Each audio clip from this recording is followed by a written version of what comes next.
മതി, ഇനി നിങ്ങൾ ഇവിടുന്ന് ജൈവിച്ചോ. ഞാൻ പറയാതെ ആരും നിർത്തരുത്.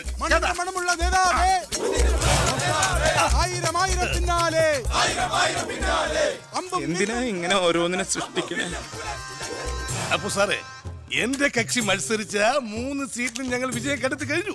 ഇവരുന്ന മന്ത്രിസഭയിൽ ആഭ്യന്തരം തന്നെ പിടിക്കാനാണ് എന്റെ തീരുമാനം. അതെ, എങ്കിലും ഞാൻ ഇറങ്ങാണ്. അയ്യോ പോകല്ലേ പോകല്ലേ, നമുക്ക് ചർച്ച ചെയ്യാം. എന്റെ തീരുമാനത്തിൽ മാറ്റൂല. ഇല്ലെങ്കിൽ വീണ്ടും ഒരു ഇലക്ഷൻ നേരിടാൻ തയ്യാറാണ്. അല്ല, ഞാൻ പറയുന്നു കേക്ക്. തിരക്ക് വേണ്ട, നിങ്ങൾ സമയമെടുത്ത് ആലോചിച്ചിട്ട് മതി. അവൻ പറഞ്ഞതിൽ ഒരു തെറ്റുമില്ല. ആഭ്യന്തരം അവന് തന്നെ കൊടുക്കണം. ആഭ്യന്തരം വിട്ടിട്ട് കാലിരിക്കില്ല. അഭ്യന്തരം എന്ന് പറയാൻ തനിക്ക് എന്ത് യോഗ്യതയാണോ ഉള്ളത്? മന്ത്രിസഭ ഉണ്ടാക്കാൻ അവൻ വേണം. കൃഷ്ണകുമാർ, തനിക്കറിയോ? എന്നെ ഒന്നുകൂടെ വന്നേ. അവൻ പണങ്ങി പോയതാണോ? കാര്യം കാണാൻ കഴുതക്കാരും പിടിക്കണം. ഞാൻ ആരുടെ കാല് പിടിക്കണം പറഞ്ഞേ? തന്റെ കാല് പിടിക്കണോ? തന്റെ മോന്റെ കാല് പിടിക്കണോ? ഞാൻ ആരുടെയും പിടിക്കാൻ തയ്യാറാണ്. ഒന്നുകൂടെ ആലോചിച്ചിട്ട് പോരെ പക്വതയില്ലാത്ത ഒരുത്തന്റെ കയ്യിൽ ആഭ്യന്തരം കൊടുക്കാൻ. അവന്റെ പിറകിൽ ഞാനില്ലടോ. അവനെ മുന്നിൽ നിർത്തി ഞാൻ ഭരിക്കും. ആരൊക്കെ എന്തൊക്കെ പറഞ്ഞാലും ആഭ്യന്തരം ഞാൻ വിട്ടു തരില്ല. തനിക്ക് കൈയിട്ട് വരാൻ പറ്റിയ ഒരു വകുപ്പ് തന്നാ പോരെ? തരാം. എങ്കിൽ വനം മതി. നമുക്ക് സാവധാനം വെളുപ്പിച്ചെടുക്കാം. അതിന് യോഗ്യതയിലൊന്നും മാത്രം ആരും പറയരുത്. കാരണം ഞാൻ കാടിന്റെ മകനാണ്. കൃഷ്ണകുമാറായ ഞാൻ നിയമം വഴി സ്ഥാപിതമായ ഭാരതത്തിന്റെ ഭരണഘടനയോട് ഒരു മന്ത്രി എന്ന നിലയിൽ എന്റെ കർത്തവ്യങ്ങൾ വിശ്വസ്തയോടെ മനസാക്ഷിയെ മുൻനിർത്തി നിർവഹിക്കുമെന്നും ബി കൃഷ്ണകുമാർ ആഭ്യന്തരമന്ത്രിയായി സത്യപ്രതിജ്ഞ ചെയ്ത് അധികാരമേറ്റു. ഗവർണർ നരേന്ദ്ര ഷെറാവത്ത് സത്യവാചകം ചൊല്ലിക്കൊടുത്തു. തൊമ്മൻ ചാക്കോ മന്ത്രിസഭയിലെ ഏറ്റവും പ്രായം കുറഞ്ഞ മന്ത്രിയാണ് ബി കൃഷ്ണകുമാർ.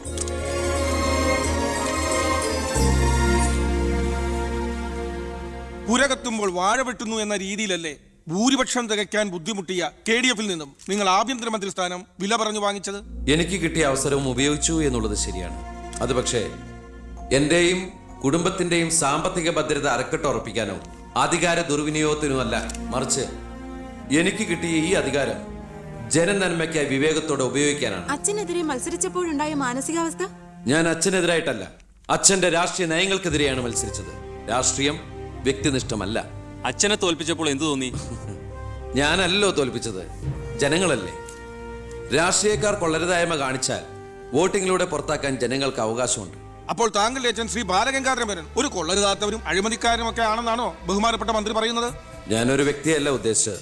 അച്ഛൻ കുറ്റവിമുക്തനാണെന്ന് തെളിയിക്കപ്പെട്ട താങ്കൾ ഈ മന്ത്രിസ്ഥാനം ഒഴിഞ്ഞ് അദ്ദേഹത്തിന് വീണ്ടും ഒരു അവസരം നൽകുമോ? അച്ഛൻ നിരപരാധിയാണെന്ന് തെളിഞ്ഞാൽ, പാർട്ടി ആവശ്യപ്പെട്ടാൽ എന്റെ മന്ത്രി പദവിയും MLA സ്ഥാനവും ഉപേക്ഷിക്കാൻ ഞാൻ തയ്യാറാണ്. കുറച്ച് സമയം, ഒരുപാട് കാര്യങ്ങൾ. അപ്പോ നമുക്ക് വീണ്ടും കാണാം.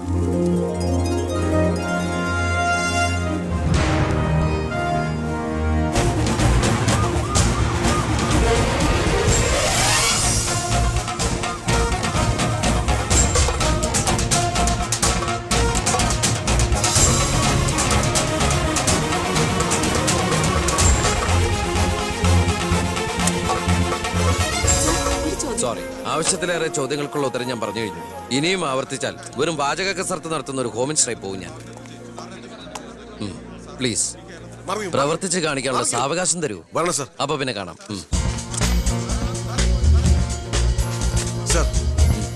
സാർ പറഞ്ഞില്ലേ കറപ്ഷൻ ഇല്ലാത്ത officers? DYSP Anantharaghavan, SI Prathapavarma. Sir please come. നമസ്കാരം sir. Excuse me sir. Sir, ഈ മന്ത്രിസഭ കാലാവധി പൂർത്തിയാക്കും. ക്യാബിനറ്റ് മീറ്റിംഗ് കഴിഞ്ഞിട്ട് പറയാം. 5 കൊല്ലം ഞാൻ ഇവിടെ ഉണ്ട്. മീറ്റിംഗ് കഴിഞ്ഞിട്ട് പറയാം. മീറ്റിംഗ് കഴിഞ്ഞിട്ട് പറയാന്ന് പറഞ്ഞില്ലേ? എന്റെ പേഴ്സണൽ പ്രൊട്ടക്ഷൻ വിങ് എന്ന പേരിൽ സാറും സാറിന്റെ ഗ്രൂപ്പും എന്നോടൊപ്പം ഉണ്ടാവണം സർ. അത് പക്ഷെ എന്നെ പ്രൊട്ടക്ട് ചെയ്യാൻ വേണ്ടിയിട്ടല്ല, ഈ നാടിനെ പ്രൊട്ടക്ട് ചെയ്യാൻ എനിക്ക് നിങ്ങൾ ആവശ്യമാണ്. എന്നെക്കാൾ ഉയർന്ന റാങ്കുള്ള എനിക്ക് കമ്മ്യൂണിക്കേറ്റ് ചെയ്യാൻ എളുപ്പം സാറുമായിട്ട്. പണ്ട് ലാത്തി ചാർജുകൾക്കിടയിൽ സാർ പലവട്ടം എന്നെ ലാത്തിയുമായിട്ട് പരിചയപ്പെട്ടിട്ടില്ലേ സാർ? അതല്ല സാർ. പിന്നെന്താ സാർ? ഒരു റിക്വസ്റ്റ് ഉണ്ട്. യെസ്. സാർ ഇനി എന്നെ സാറേന്ന് വിളിക്കരുത്. ഒരു മന്ത്രിയായെന്ന് കരുതി പെട്ടെന്ന് അപ്പനെ കയറി അവസരപ്പെട്ടാന്ന് വിളിക്കാൻ പറ്റുമോ? ഞാൻ സാറേന്ന് വിളിച്ച് ശീലിച്ചു പോയി. നാവ് അങ്ങനെ വഴങ്ങും സാറേ. Good morning. അയ്യർ സാർ, ഇവരുടെ പുതിയ പോസ്റ്റിംഗിന്റെ കാര്യം ഞാൻ DGയോട് ഇൻഫോം ചെയ്തിട്ടുണ്ട്. Please take necessary steps. Okay. Hello, ഞാൻ പൗത്രനാ. നിന്റെ സത്യപ്രതിജ്ഞ ഞാൻ TV-യിൽ കണ്ടു. ഒരു യുവാവ് ഹോം മിനിസ്റ്ററായിട്ട് നീ ശരിക്കും ഷൈൻ ചെയ്ത് കേട്ടോ. ആരുടെയെങ്കിലും മുമ്പിൽ ഷൈൻ ചെയ്യണമെന്ന ഉദ്ദേശത്തോടെയല്ല ഞാൻ മന്ത്രിയായത്. പിന്നെ ഞാൻ നിന്റെ പെങ്ങടെ പേരിൽ ഒരു എസ്റ്റേറ്റ് വാങ്ങിയില്ലായിരുന്നു? ആ ഇവിടെ ഇപ്പൊ തേങ്ങയിടിയിൽ നടക്കുക. ഈ ഏരിയയിൽ കള്ളന്മാരുടെ ഭയങ്കര ശല്യമെന്നാണ് നാട്ടുകാർ പറയുന്നത്. നീ ഒരു 10-20 പോലീസുകാരെ ഇങ്ങോട്ട് ഏർപ്പാടാക്കണം. അവര് നിക്കട്ടെന്ന് കാവലിന്. അളിയന്റെ തേങ്ങയ്ക്ക് പ്രൊട്ടക്ഷൻ തരാനുള്ളതല്ല കേരള പോലീസ്. അവർക്ക് വേറെ ജോലിയുണ്ട്. മിസ്റ്റർ പവിത്രന് വേറെ എന്തെങ്കിലും പറയാനുണ്ടോ?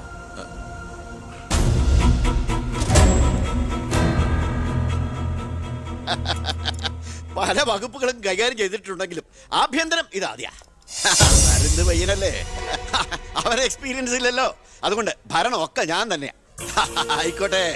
ഓ, വിളിയോട് വിളി. അത് പിന്നെ വിളിക്കാതിരിക്കൂ. ആ. സാറിന്റെ ലേഖനം അപാരം. ഇനി അങ്ങോട്ട് ശുക്രദേശയാ. തട്ട് ചെണ്ടയ്ക്കും തുട്ടുപാരാർക്കും. ഓ, അങ്ങനെ. ഞാൻ ഉദ്ദേശിച്ചത് മന്ത്രിയായതിന്റെ ചെണ്ടോട്ടും ആഘോഷവും എന്നാ. ഇരിക്കടാ. ഇരിക്കേ. അച്ഛാ ഒരു മിനിറ്റ്. അനുഗ്രഹം മേടിക്കാനായിരിക്കും. ഓ, ചെന്നേ, ചെന്നേ. ആയിക്കോട്ടെ ആയിക്കോട്ടെ. ആ. ഈശോയെ.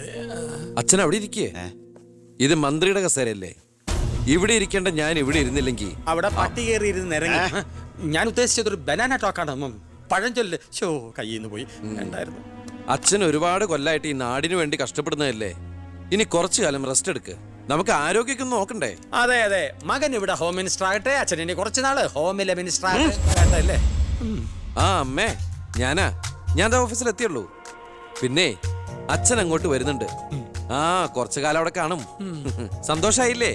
അച്ഛന് ഇഷ്ടപ്പെട്ട ആഹാരങ്ങളൊക്കെ ഉണ്ടാക്കി കൊടുക്കണം. പാലടയും പ്രഥമനൊക്കെ ആയിക്കോട്ടെ.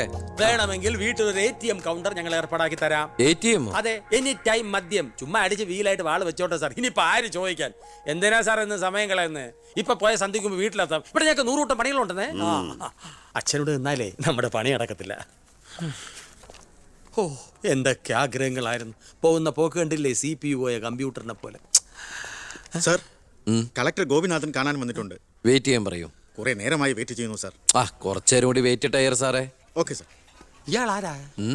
സ്വാമിനാഥൻ അയ്യർ, M.Com LLB, എന്റെ PA. അയ്യോ, അപ്പൊ ഞാനോ? താൻ വേറെ 8ാം ക്ലാസ്സും കുസ്തിയില്ല. അപ്പൊ എന്റെ പോസ്റ്റ്? എടോ, നിന്ന നിൽപ്പിൽ മറുകണ്ഠം ചാടിയ തന്നെ ഞാൻ എങ്ങനെ വിശ്വസിക്കാനാ? ഇനി തിരികെ അങ്ങോട്ട് ചെന്ന് അവിടെ വിശ്വസിക്കില്ല. അതെന്റെ കുറ്റമല്ല. അപ്പൊ ഞാൻ എന്ത്? ആ താനെന്തെങ്കിലും ചെയ്യും. അയ്യോ.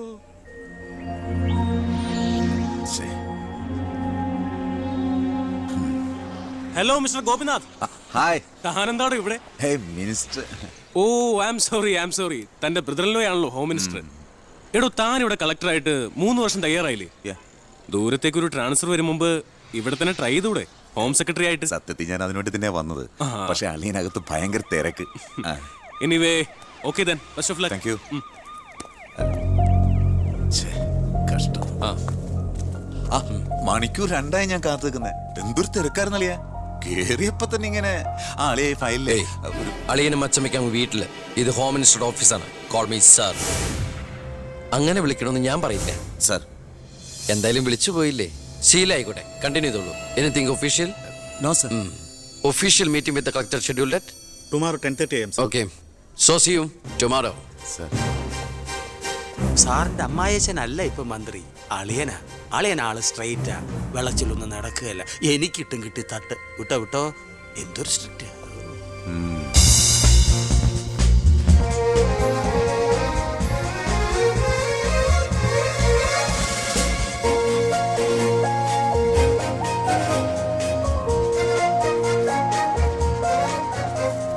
Welcome to police conference. Please come sir.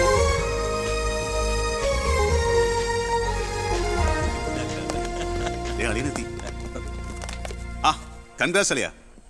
Mister DGP, നിങ്ങളുടെ പോലീസ് ഓഫീസേഴ്സ് ഹോം മിനിസ്റ്ററെ കാണുമ്പോൾ എങ്ങനെയാണ് ബിഹേവ് ചെയ്യുന്നത്?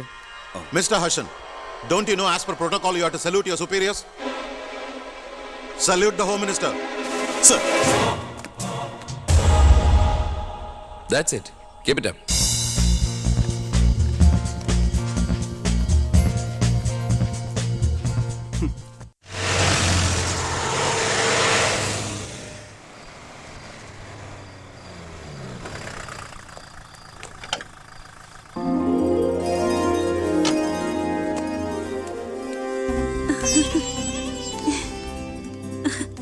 ഏട്ടാ, അമ്മേ, എന്താടി? ഏയ് ഇരിക്കെ, ബഹുമാനൊക്കെ ഓഫീസിൽ മതി. ആര് ബഹുമാനിക്കുന്നു നിന്നെ?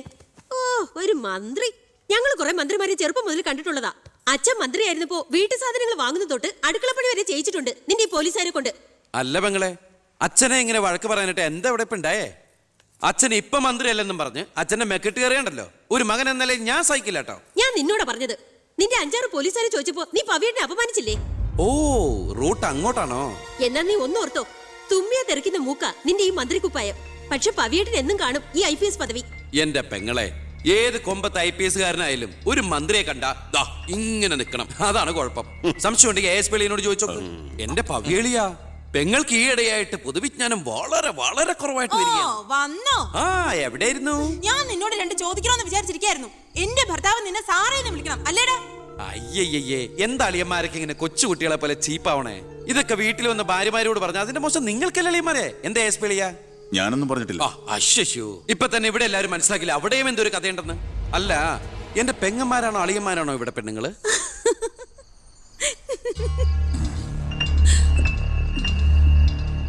അച്ഛാ, അച്ഛനെങ്കിലും ഒന്ന് പറഞ്ഞു കൊടുത്തൂടെ കുട്ടികൾക്ക് ഓഫീസ് വേറെ വീട് വേറെ എന്ന്? എന്നെ മന്ത്രി കസേരന്ന് എഴുതിപ്പിച്ചു വിട്ട എന്നോട് മിണ്ടാൻ വരണ്ട. ഞാനല്ലോ എഴുന്നേപ്പിച്ചു വിട്ടത്, ജനങ്ങളല്ലേ. അച്ഛൻ ഇനിയെങ്കിലും മനസ്സിലാക്കണം, പൊതുജനം കഴുതയല്ലെന്ന്. അതെങ്ങനെയുണ്ട് അളിയന്മാരെ? എല്ലാരും പോവാണോ?